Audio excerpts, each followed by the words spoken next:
In this lesson, you will learn more about the reporter object in order for you to report and track the activities from your test as you prefer. So with UFT Developer, everything you see in the reporting result you can customize. So basically what is documented, what is not documented, this is completely flexible. You can customize and say, I just want to have all the activities or only verification.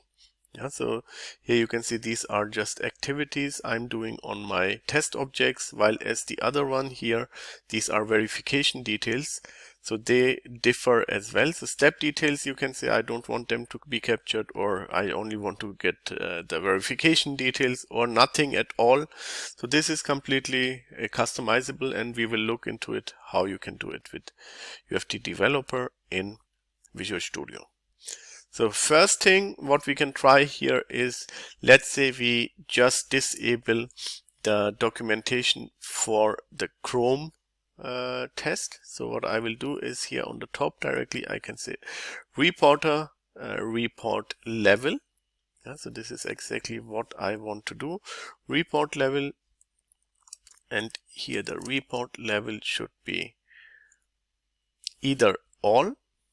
So everything will be documented, only errors, or completely off, so nothing will be documented. And after this test is executed, I can say then turn it off, turn it on again.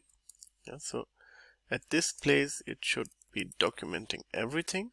So, and if I would run all the tests now, it should do everything except the documentation for my Chrome browser. So let's see, test has been started. It should start with Chrome. Even the test will be executed, it should not document anything in the node of the Chrome test execution. Firefox and Edge should be fine. This should work without any problems, because I have not disabled the reporting context for Firefox and Edge. So Firefox is being executed right now. Let's wait until this finishes and we go into our result viewer.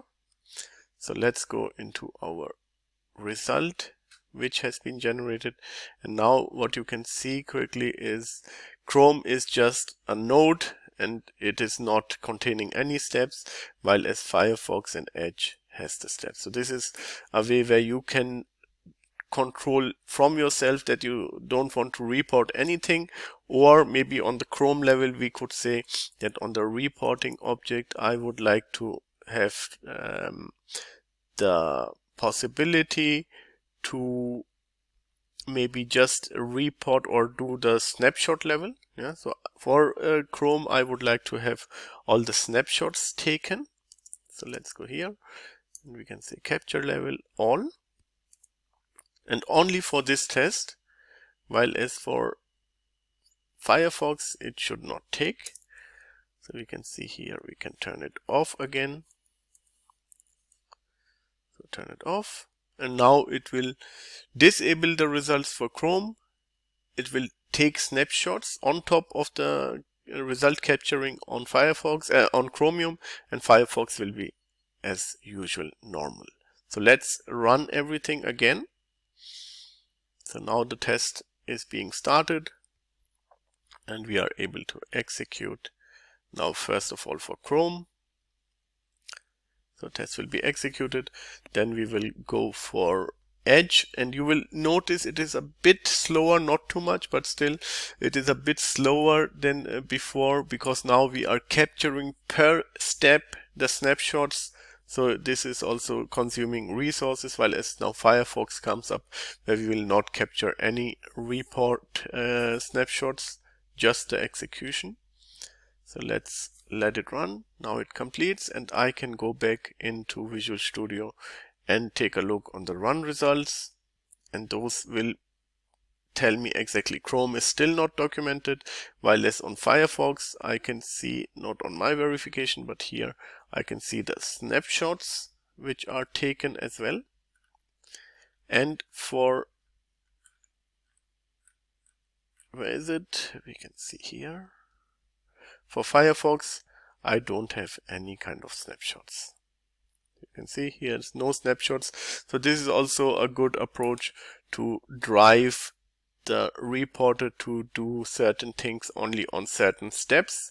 And I could also make here my own context. So let's say if I would like to say for Firefox, I would like to structure more like what are the steps which belongs to navigate, what are the steps which belongs to, or in general I would like to structure what are the steps which belongs to the different areas. I could say here reporter dot report or start reporting context. Yeah, so here it will just create a Firefox node, and everything which will be reported after this is going to be part of this node. So let's say I report something for myself here with my own reporting event. So this is context specific, and here I just enter also context specific report, and we put in the status is passed, and after this I end the context. So reporter dot end reporting context. So everything which is in between will be as part of a specific node, and I could start here another node. Let's say this is Firefox the second, and after the whole test is being executed, I can say start or end reporting context here, and that would be it. I will just run Firefox to see how it impacts, and in the reporter it will create me under Firefox 2 different nodes reporting the context and tracking of the application under test to the according node. So let's wait until it is executed, and then we will check our run result reporter. Now it has been executed, test is passed, and I can go to, it's not loaded yet, but now view last run result, and what you can see here is I have 2 nodes after Firefox, and I have created here a specific structure which helps me to report my or track my report in more detail. Yeah? So it's also very useful if you want to just highlight specific areas, structure your report in a specific way. This is the way to do it. So let's go back into Visual Studio, and this is really something what I can drive.